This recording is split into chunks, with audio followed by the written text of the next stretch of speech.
quick heads up. In this episode, we talk about some sensitive mental health topics. Please listen with care, and if it feels too much, reach out for support. In Australia, you can call Lifeline on 131114 or visit ruok.org.au for help and resources. This podcast is my excuse to sit at the feet of wise women, to listen and learn, and to share their stories with you. Today's guest is someone I deeply respect, Robyn Henderson. Robyn is a woman of reinvention, once a global networking strategist and author of 30 plus books. She faced bankruptcy in 2012 and rebuilt herself to be a trusted ghostwriter and self-publishing mentor.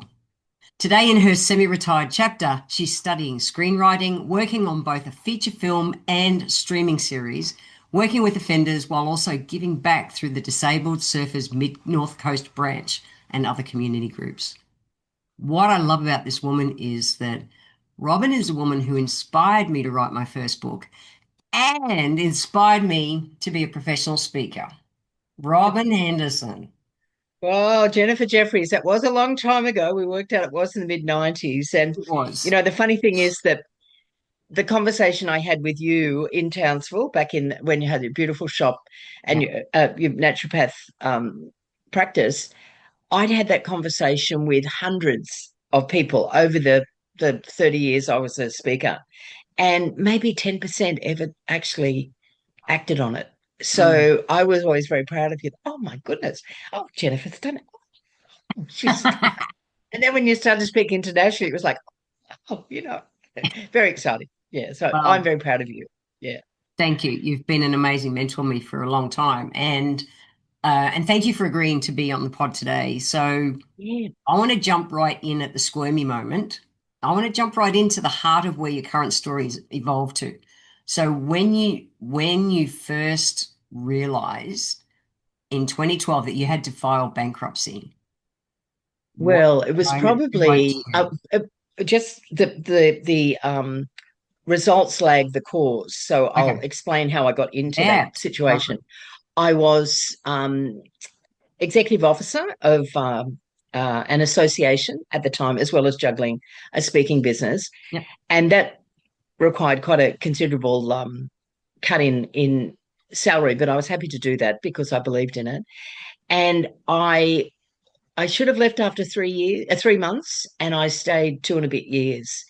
And my body was giving me so many signs, stop, stop, stop, stop.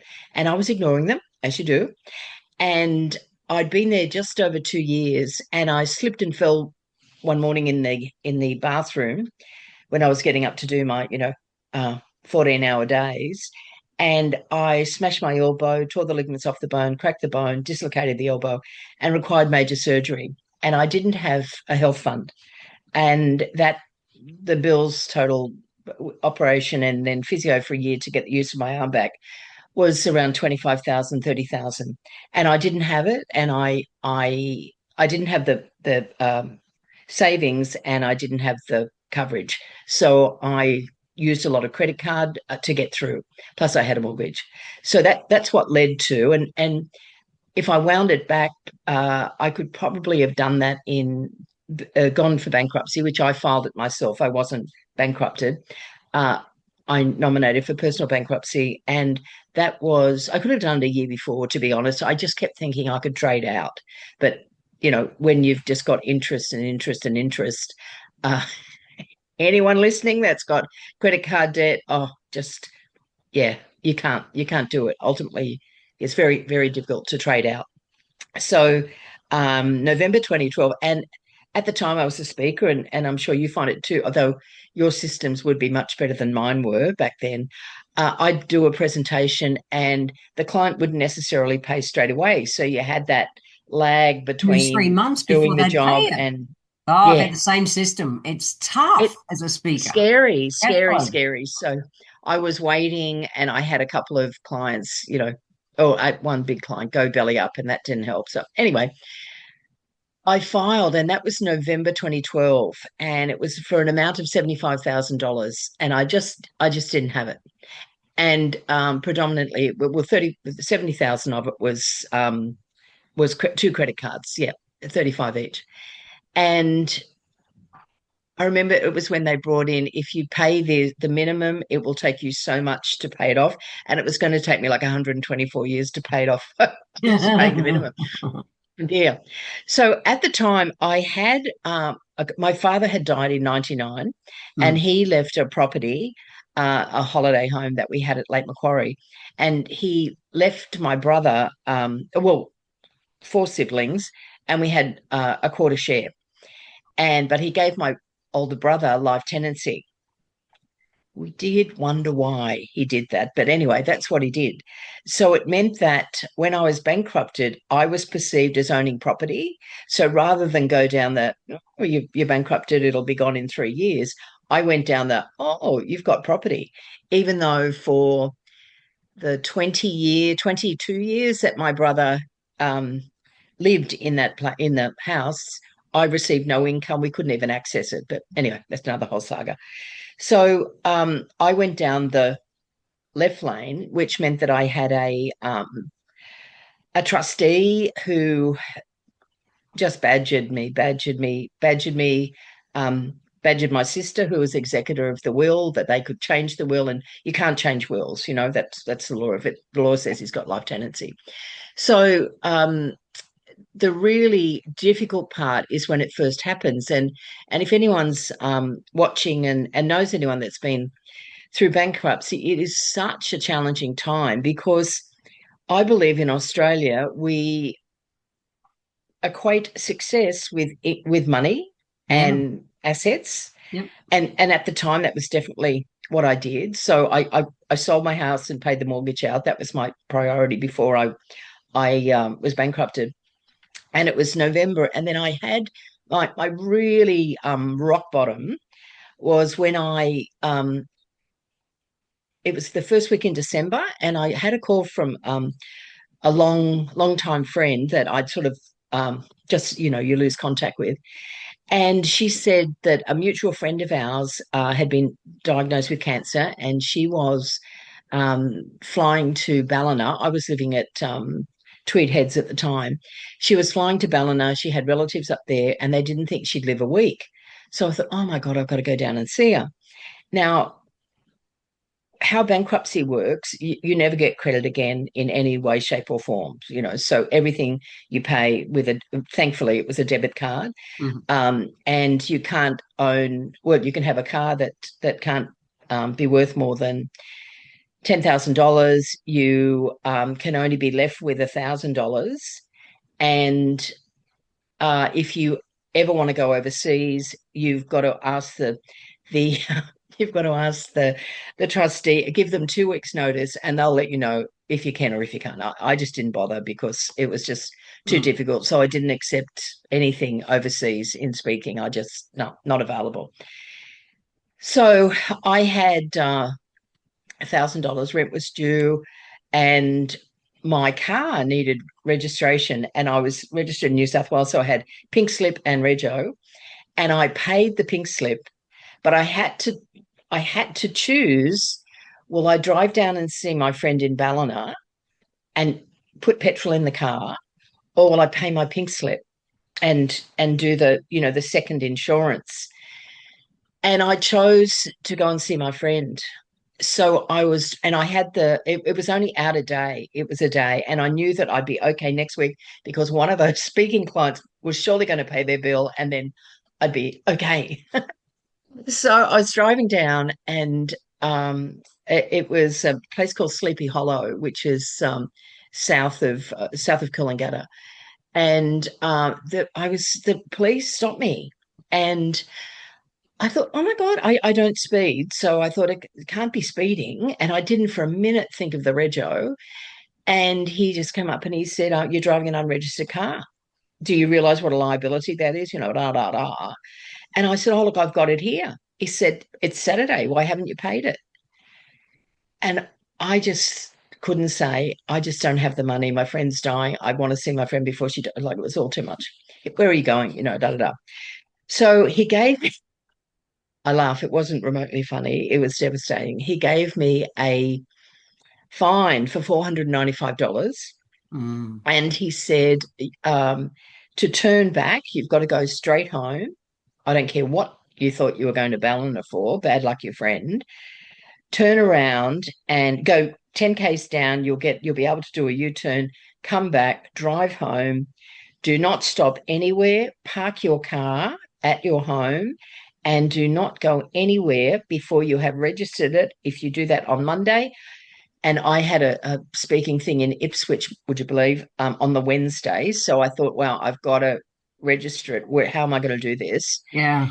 And so I rang my friend. I said, "Oh, Tony, I'm so sorry. This is what's happened." And she's out of it on painkillers and stuff. So I did the UE, and then I thought, and I was not in my body, not remotely present, and I thought, hey, if I kill myself, it'll fix everything. It'll fix everything. So what speed do I have to be going in my car to hit one of these trees on the drive back? Would you reckon it'd be 120? I don't just want to smash the car because it's like a solo, I'm just going to drive into the tree and kill myself. And I could not, for the life of me, work out what was definitely the speed. Now, I know now it's 160, 170 that, you'd kill You've yourself. researched that since. Good to know. Yeah, good to know, but never use it. Yeah. And I was just devastating. And so I drove home and I just had no clue what I was going to do. No clue. I had, prior to bankruptcy, I'd approached my family and they didn't want to carry my debt, so there was no outlets there. I'd only told maybe 2 people because I was so ashamed of it, that, oh my God, what am I going to do? And I went home and I just sat there and I thought, okay, well, you didn't kill yourself. You didn't know that the speed, it would have been whatever. And that's really not going to solve anything. And then I remembered sort of at that thought that I was driving faster than normal. And I thought, how are you going to explain this to your nieces? And at the time, oh, gee, they might have been, 10 and 20, they were young. And I thought, it'll be obvious what I've done. So I thought I can't do that to them because, that's not right. So I got home and a new friend, but one of these amazing angels in disguise. She had been married to a guy that I'd grown up with, and he had throat cancer, and she lived a pretty sad life until he died. And it's, you don't say MC the funeral, but whatever I did that, at the funeral. Yep. And yeah, and she rang me, and she knew as soon as she heard my voice, something's wrong. And she said, what's wrong, Robyn? And well, it was just, I've been bankrupted and I know I've been, I'm going. And she said, how much do you need? I said, well, I've got to pay the fine, $4.95. And she said, and how much is your rent? And I said, $3.20, whatever it was at the time. And she said, okay, I can't come today. I'll be there tomorrow. I'll be there tomorrow morning. It's okay. You'll get through this. And bless her, she came with $1,000 cash, and she counted out for me, and she said, there you go, and there's just a little bit extra, to get you through groceries and stuff. And I said, and I'd written out a thing saying I will repay you, this amount. And she never wanted it back. She never accepted it, never wanted it back. So I remember thinking, okay, well, I can get through the week now. And I went to the registry on Monday, first up, and she went, only $4.95. Sometimes the police charge like $3,000 when you're driving unregistered. And I went, oh God, the angels were with you. Angels are looking down. Yeah. So it was one of the conditions also of bankruptcy is that if you invoice anyone more than $3,000, you've got to tell them that you're bankrupt. And at the time, my speaking fee was more than $3,000. Yeah. But I thought, I can't tell anyone that because here she's networking, she's a failure, So that sort of changed the client base, and I was doing more university type stuff because their budgets weren't high. And I remember I just took anything that was coming in terms of work, and I was thinking, what was the lowest paid one? And I did at the time. It was obviously pre-COVID, and there was uh, mystery shopping. Oh, yeah. And I did it once. Well, by the time you bought whatever you were meant to buy as part of the thing and gave them feedback and filled out the form and done, it ended up being $9 an hour. And the last time I did that, and I'd sort of worked it out on the way that it was going to be $9 an hour, and I thought, you can't keep doing this, Robyn. Just Mm. don't. You'll find something else. So I just reinvented, and I used to write stuff. Anyway, I survived. I survived, and Yeah. then within about a year, a good mate, Maggie, rang, and she said, "Got a client in Darwin. They need someone uh, to run a conference and to write a manual." And I said, "I've never written a manual, a policy and procedures manual." I said, "I've never done." It's okay. They've got one you can copy. You just got to adapt it to Northern Territory. I went, "Oh, okay." So long story short, I ended up consulting up there for 9.5 years. I'd go once, initially twice a month, and then about 6 or 7 times a year, and I ended up being on a board, and I learned a lot. That exposed me to the Aboriginal communities and the out of home care um, industry, family daycare, and it was a really special time. But in the end, the whole traveling, because at the time I was living on the Gold Coast, and to get from Gold Coast to Darwin's not Darwin wasn't easy from a direct. Goldie. Gold Yeah. Coast, Melbourne, Melbourne, Darwin, and then backwards, or drive to Brisbane, fly to Brisbane. So yeah, in the end, I just thought, oh God, I can't keep doing that. So again, it was more reinvention, but yeah, and the just to finish the bankruptcy, Sure.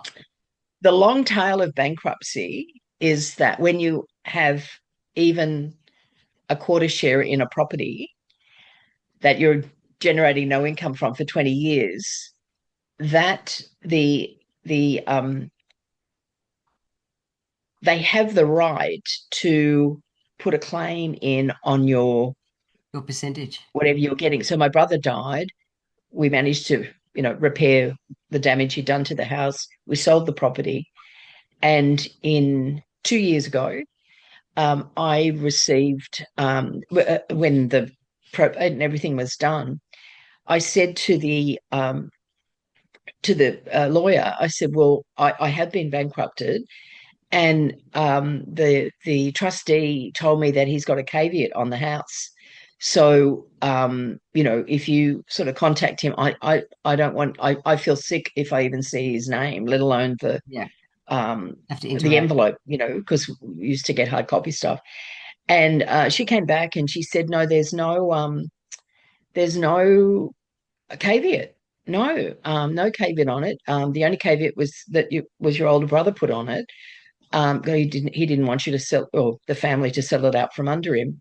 So no, you're okay. And I said, oh, okay then. So it ended up being just over 400,000, and I'd had that for about 3 months, and I thought, well, this is it now. I don't know where I'm going to live, but this has got to buy me something. Yeah. So I only spent, like five, yeah, bought a new mattress or something. Like it was just like I had the money.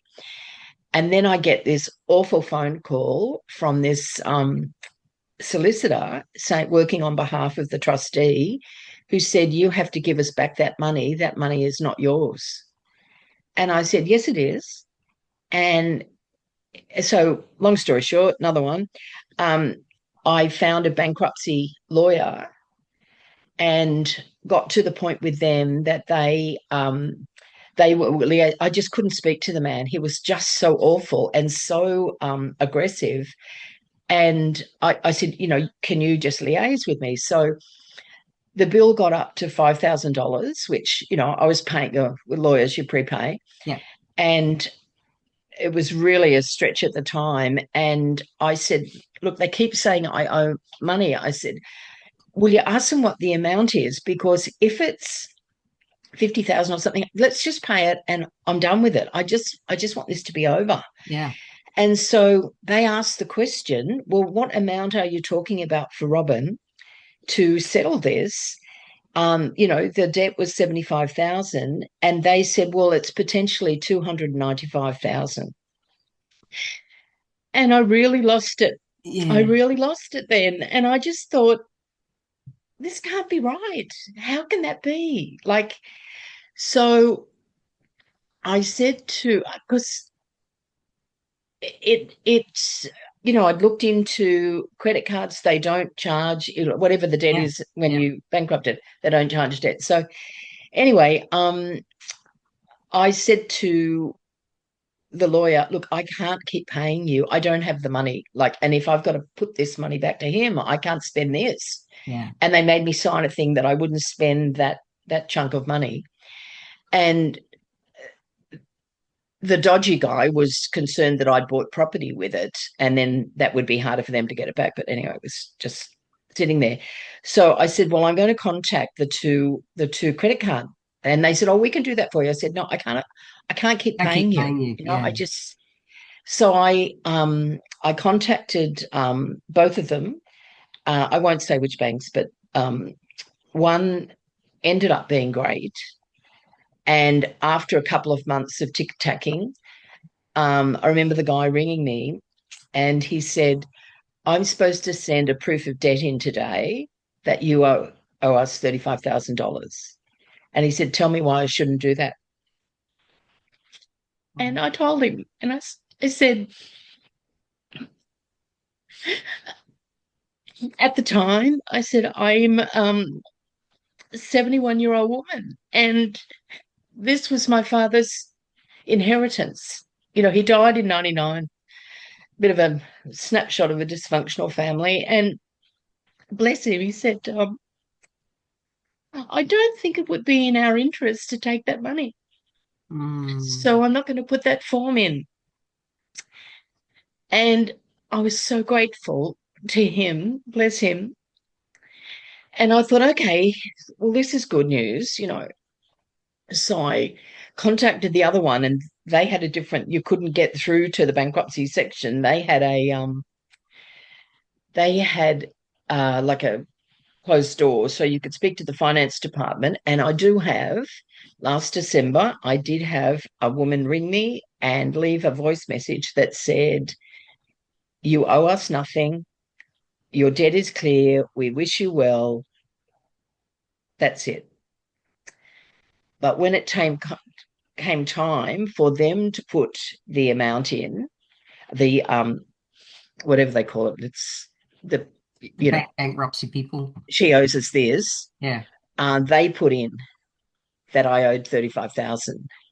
So it ended up costing, and this was more lawyers. I ended up paying 16,500 to the lawyer.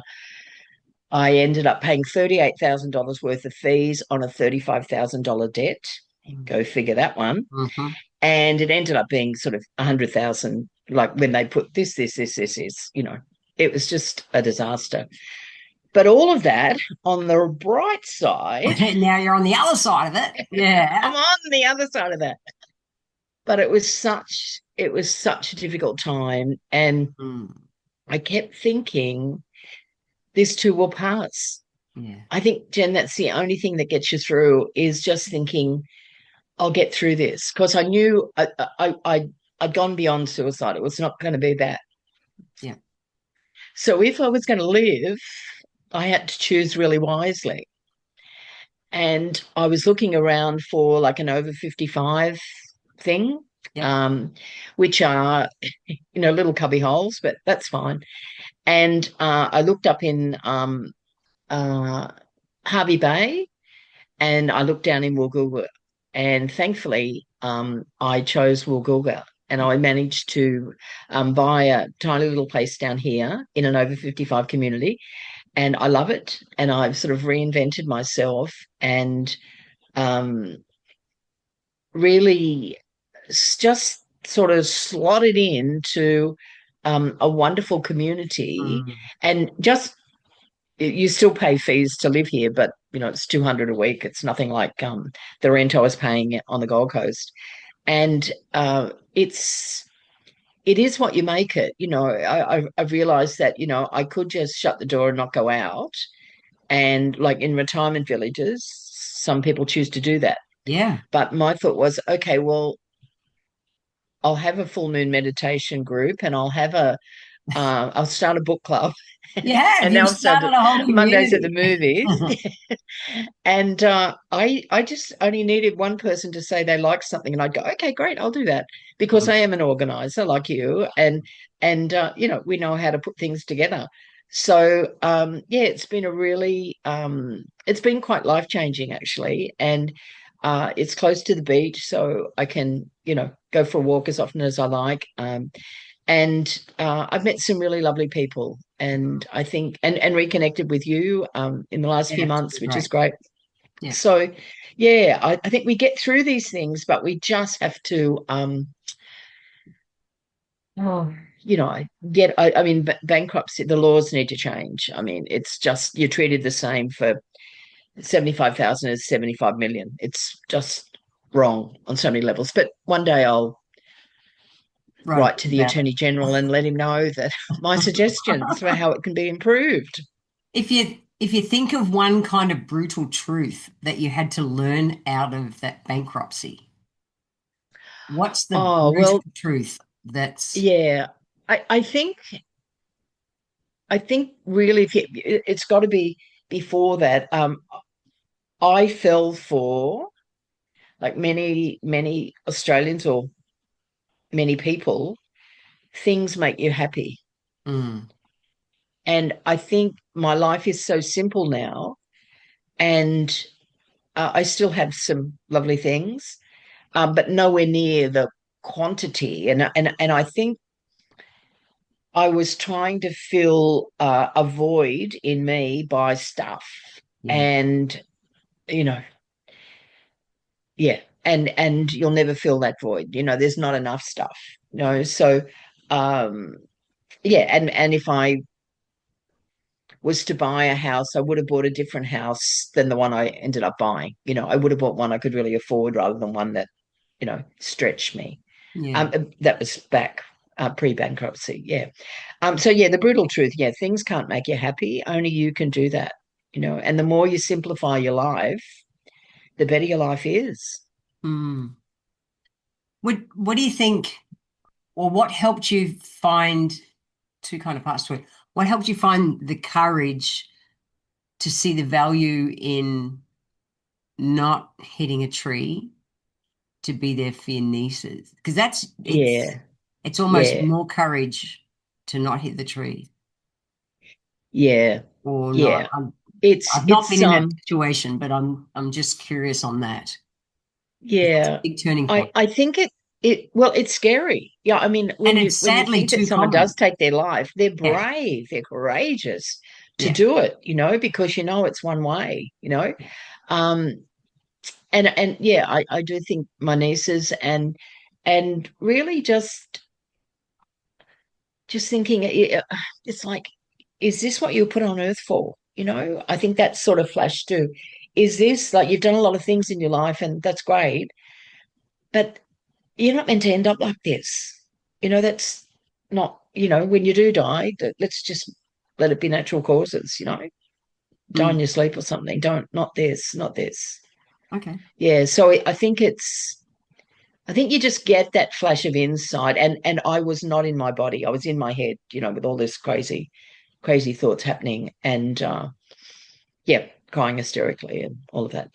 But yeah, so I think yeah, I won't say I admire people who take their life, but I think that it is incredibly brave to do it. Okay. Incredibly brave. Yeah. Yeah. And just say on this, just to bring notice to it, if anyone has been there or is, feeling like going through a tough time at the moment, there's plenty of resources Yeah. out there, Lifeline, etc., Yeah. to Are reach you out. okay? All of yeah. Yeah. And I think there's a lot less stigma Yeah, around that these days. yeah, And I think a lot of the high profile, if you call them celebrities or sports people or whoever, that have spoken up about that, I think that has really, and the whole mental health yeah, area is much, people are open to it now, and they're actually prepared to say, oh yeah, my uncle or my this or my that, has got challenges, rather than the stigma of, oh my God, if they're crazy and they're in your family, then you must be crazy too. Yeah. So I think that's Well, changed a lot. it has changed a Yeah. lot. So how did you go from Darwin to lately you've been working with offenders? Yeah, How yeah. did that Well, happen? when And I what's it like yeah, to work with the offenders? well, and to explain the offenders, I'm an external facilitator for New South Wales Corrections, and they have a fabulous program called Equips, and it equips people for life. And there's domestic and family violence, one that's called Foundations, which is sort of professional development, but it's all based on what's called cognitive behavioral therapy, which is pretty much how your brain works, and how there's an incident, you have a thought, a feeling, you make a choice, and Yeah. it can be positive or negative. But the key is to take a moment here, like to breathe back here. So I had vaguely heard of it, but not really. And I was looking for something to replace Darwin. And I Mm. thought, okay. And I saw this. There's I'm pretty sure it's still working. Ethical jobs, and I was on that website, and this facilitator thing came up, and I thought, oh, okay, well, I'll look into that. And I I remember doing the interview, and I was with there was a male and female interviewing me, and they showed you a little skit of a really poorly designed room and a trainer that was just couldn't cope with the group, the dynamics and stuff. And they said, what would you do in this situation? And I went, oh God, well, and there was a list a mile long of things that you wouldn't have done. And anyway, I sort of applied for that. And at the time, I was living in Coolangatta by then, and there was a place near Casino that was a custodial centre, and it was they would guys, or yes, or no, that group was males, not females, but males who had offended in some way, and they'd say, look, spend 6 months at this place, and there's lots of courses there. Try to get your life together. And really saw some fantastic things. Sometimes it was drug related, sometimes it was, breaking into or stuff like that. But Yeah. you met people, and I always just saw that. Interestingly, someone said the other day, "Were you ever afraid?" I was never afraid with them ever. Mm. You co-facilitate, so there's two of you, and they Yeah. have security systems. So if you were at risk, you could get help. But I just looked at these people and I thought, same thing.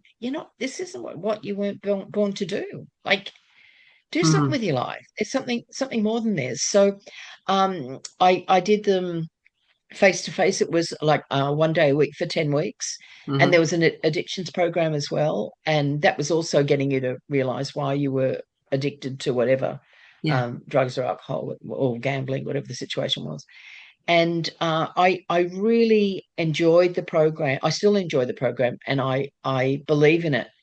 And to see someone over 10 weeks, and with encouragement, and they work through the program with you, and then they at the end you give like a well, you do case notes all the time, but they do a performance management things. So this is what they plan to do. And I don't kid myself that 10 out of 10, 10 people do the course and 10 people will finish. Usually there's a drop off. And even with the ones who finish, you think they're just doing it because if they To don't tick do the this, box. they'll Yeah. have to go back to jail. Sure. But you do see some really good results. And I get satisfaction out of that. I think I realized after all the bankruptcy and the sort of um, gloss of the speaking industry. There's a lot of smoke and mirrors there, and um, not everything is as it appears to be. Totally agree. It's an interesting industry. Sometimes, Yeah, yeah, yeah. I yeah, it's agree. an I interesting agree. industry. Yeah, yeah, and there's a bit of BS here and there. So anyway, I do enjoy the working with the offenders, Mm. and um, now I just do it online. I don't do the Yep. face to face. And I've made the decision last year that I've loved film since I was Mm. little, and I'd gone to a variety of seminars and things over the years about how to do it. And I thought, okay, if you can write books and you can write a story, then although I've written non-fiction books, let's learn how to do films. So and screenwriting. So probably every month I go to something. I did a course last night. That's another part two tonight. And I've done the like a screenwriting boot camp. And I've really just got to put the time into actually getting good at that. And there are models and systems that you follow. And I just think a great story is it's the acting is important, but a great story is what makes a great film. So my plan is that if I can generate, this is my year of investing in learning Yep. how I'm going to do it. And at Reinventing yourself. 72, Mm. for the future, my plan is if I haven't generated any income out of film anything by the end of the year, then I'll go, okay, well, you know, you've had an interesting year. Look at what you've learned, and maybe just keep trying, or find something else, because at this point in time, I don't have enough. Assuming that I might live another 10 or 20 years, I don't have enough behind me to do that. So even living very modestly. So I'm going to have to still work in some capacity. It's Yeah. interesting that, and when we caught up recently, we were talking about how the rate or the largest growing rate of homelessness in Yes. Australia is with women over 50. Uh, Yeah. and your story, Yeah. bankruptcy and potentially homeless and that, it's all too common Yeah. in women in Oh, Australia now. It's crazy. absolutely. Absolutely. And I've got a theory that, and I might be wrong here, but this is just my gut feel. If you've been self-employed, which you and I have for, Yep. 30 Gates. plus years, you I think you get the reinvention thing faster than if you have been an employee. Then you're used to getting a pay packet every week. And as we know, as self-employed, you don't necessarily get paid every week, so you've got to really budget it so that it stretches till the next bit comes in. And then, so I think the reinvention, but I like to think that when you're when you're really backs up against the wall, what do you really want to do? Like, what do you love? And I love presenting. I love teaching as such, I guess. Um, Yet it's really important that I believe in what I'm teaching. Mm. I've got to be passionate about that. And I do, certainly with the cognitive behavioral therapy, I really believe in that. And the film stuff I just love. I think it would be so wonderful to bring stories to life. And that's my plan. Yeah. Love it. That definitely will be your heart work. Yeah. Yeah, Yeah. that's really Yeah. cool. So every woman, we carry our wisdom differently. For you, with everything you've gone through over the last, couple of decades, and the bankruptcy and reinventing yourself and all those things, what does it mean to be a wise woman right here, right now, in Oh, today's world? I think the wise woman today realizes that we're made up of our lived experiences, our passions, and our interests, and sort of maybe the work that we do. If we looked at like a bit of a Venn, like three circles, and that bit in the middle is us. And I think we're not our work. I think that's that. So if it's that I'm going to pack shelves in Coles or Aldi or Woolworths or something, if that meant that I'd be able to pay my bills, then that's great. But we're not our work. We are individual people. And I think when we value our lived experiences and can look for the good in people, that's what I do with the offenders, look for the good in them. Some of them well, I'm not surprised they've ended up offending. They've had very shitty childhoods and very poor core beliefs. But if we can just look for the good in people and realize that we've always got something to share, we've always got and if we don't have the answer, we know someone who might have the answer. So, it's that networking thing of just connecting people, but really just being proud of your life, warts and all. And this is obviously first time I'm on this sort of a forum talked about the bankruptcy, and I was so ashamed of it for so long. But in the last 5 years or so, it's like, okay, no, it happened. No, it's me. It's part of me. So it's okay. So yeah, I think just believe in yourself. Very important for the wise women, and look for the good in people, and it costs nothing to be kind. Nothing. Yeah. Thank you for sharing about your bankruptcy, because I know that's huge. And like I said, sadly, it's all too common nowadays in women Yeah, 50 plus. yeah, It's crazy. Yeah. absolutely. Um, Yeah. okay, so what's one important thing that we've missed talking about that's important to you that we need to cover? Oh, look, I think, Jen, the joy that I've had from volunteering. Mm. I disabled surfing you mentioned, Yeah. and I went down there. I go to a Fluoro Fridays, another I'm a fluoro girl. social I network. love Yeah, you fluoro. Yeah, I do it on the Goldie. you do your It's Fluoro so Friday on good. Sunday, which is Yeah, we cute. do. We do it on Um, Sundays. so one of the guys mentioned, they need some people at disabled surfing on Sunday. If anyone's free. So I thought, oh, okay, well, I can go. I said I don't want to be in the water and do all that, but because the sun, I've got fair skin, and. Yeah. But I said, I'm okay. I can volunteer, do whatever. So I went out, and I tell you, they were so organized. And I'm organized, you're organized. When you work with organized people, it is beyond joyful, beyond joyful. And I thought, oh, wow. So I'd say, going in, they were either a carer, one of the participants, or a volunteer, different code, different name badge. It was a very, very good system. And at the end of that, they said, they do a presentation thing, giving the participants certificates.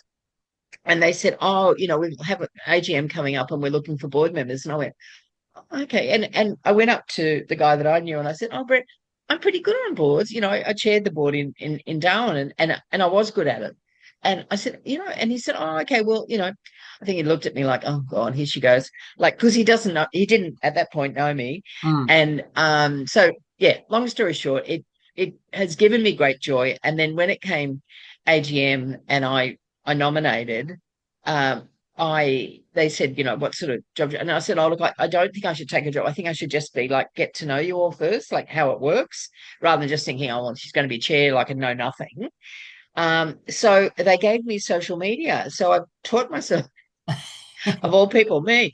So I'm very big on LinkedIn, but it's not LinkedIn. They do a Facebook. So yeah, it's been fun. And so I think that look for the things uh, in terms of volunteering. They need men and women to read books for kids at school. They need people at libraries. They need people at information centres. Like, don't think you haven't got skills. Because part of it is just being friendly to people. That a lot of them are lonely. But there's no judgment when you volunteer. They don't care if you've been, bankrupted, or if you've been the chair of a board, or a speaker or an author, or whatever you've done. They couldn't care less. They just know that here's the list, Robyn. When they come in, tick them off, give them this, highlight that. That's it. And at the And end of they're it, they go, grateful for thanks you very doing much. that. Yes, Yeah. yes, yes. And Yeah. you get to know the people, and it's great. And I've just loved it. So I do a few different volunteering things. So I love it. but it's joy. It's joy. And that's important. Got to have joy every day in your life. You do. And I think part of us, being the wise woman, is that part of us showing up with volunteering is a big part of our second chapter of our Yeah, lives. So yeah. yeah. Giving back. Yeah, Yeah, I yeah. agree. If Because you you could can. go, yeah, if you could go back to your 18-year-old self as the Ooh. wise woman that you are today, what one piece of advice would you give to her? Okay. Well, having just got a really clean bill of health yesterday with all the blood tests that came back from the doctor, she couldn't find anything wrong with me, which was fabulous. Uh, I stopped drinking 30 years ago, but I drank heavily from probably 16 to early 30s. And I would have knocked that off much earlier. Mm.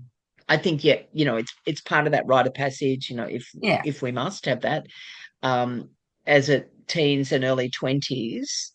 But I think if I had not drunk sooner, my reason for giving it up was I wanted to be a really good speaker. And I saw a drunk speaker one night and I thought, geez, that's easy to happen. Ditch it, be serious. Yeah. And I never regretted it ever. And it came in handy when I was working with the offenders with addictions, and theirs was alcohol, because I could go, yeah, I know what that's like to give it up. Yeah. But I probably, yeah, just wouldn't have ripped and teared as much as I did back then. Yeah. Mm. For the 18-year-olds that might be listening, yes. But yeah. Same. So, Yeah, I had a bloody good time. However, oh, absolutely. I turned that same corner as you in my late 20s, and I'm so Yeah, grateful I did. Yeah, yeah, was not a good yeah. path. But as an 18-year-old, you're right. It is like a rites of passage, and no one was going to tell me that shit at 18. Oh no, Oh, no. Yeah. And it's just what you do. It's just yeah, that was how it was. yeah, That was socially how it was. And I guess, yeah, I don't know what they do today, but it's a version of alcohol, probably. A yeah. Our version of. generation was definitely alcohol. Robyn Yeah. Henderson, thank you for just sharing your heart today. I know this is the first kind of publicly platform that you've shared your bankruptcy. However, Yeah. you having the courage to share your story, I'm sure will resonate with so many women because it's That'd be just great. so common now. Yeah. It's Yeah. huge. So thank you for being you. You've been a wonderful mentor to me through my life. And Thank you, I Angel. love Thank you you. dearly. And yeah, bring on lots more Mm. life ahead.